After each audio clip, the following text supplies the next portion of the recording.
This is a protest, a picket about the deaths in Italy, in Lampedusa, where 300 or so migrants have died in a tragedy which was totally avoidable, which was totally off the making of the EU policies as far as I'm concerned, and which is not the first one, and as things are going, which won't be the last one either.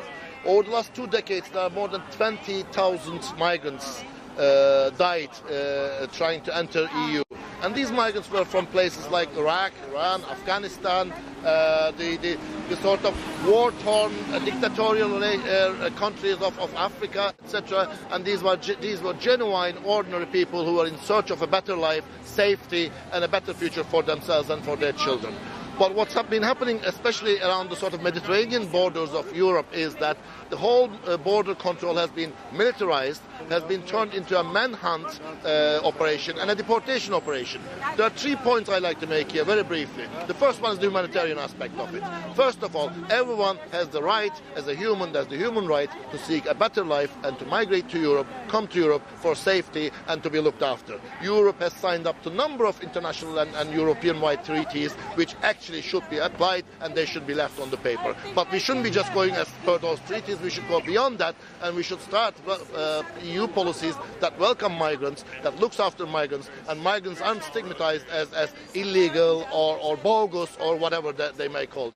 The second one is political. Basically, if you look at the history of Europe over the last 2 decades, EU has never and ever applied humanitarian, inclusive and welcoming policies to migrants. Every decade, every government in Europe has actually campaigned, put in laws and legislation that actually sort of stigmatize migrants, sort of put the asylum seekers onto the focus as if they are the cause of all sorts of problems, etc., which they are not.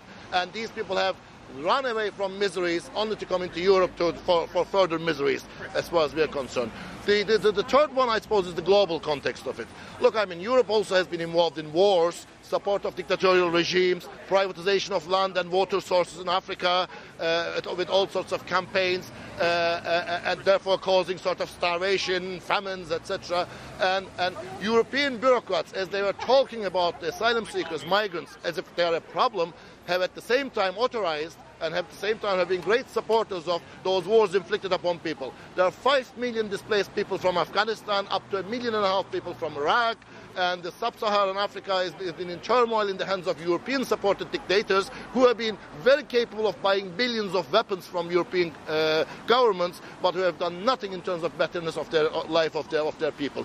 So the European bureaucrats can't play a double game here, where in one hand they are part of the misery, they are part of the problem. In another hand, they turn the asylum seekers and migrants into a problem, and the only thing they do is through agencies like Frontex and European military to actually start patrolling Mediterranean, and they call it a humanitarian search and rescue operation that they're planning to enlarge it from Cyprus to Spain, which in fact is a manhunt and deportation operation. A bit like what Australia is doing in terms of capturing these migrants at the sea and then deporting them back to detention centers. And they are not actual detention centers, they're in a sense prison camps. So that's why we are here. We are here also to genuinely mourn people who have died, who lost their lives, and we are here to ask for justice, demand justice, and safety for the people who are arriving to Europe. And we are here to say all migrants are welcome to Europe. They are not part of the problem. They didn't cause the problem that Europe is going through at the moment. They are our brothers and sisters, and they suffer a lot more in many cases than we suffer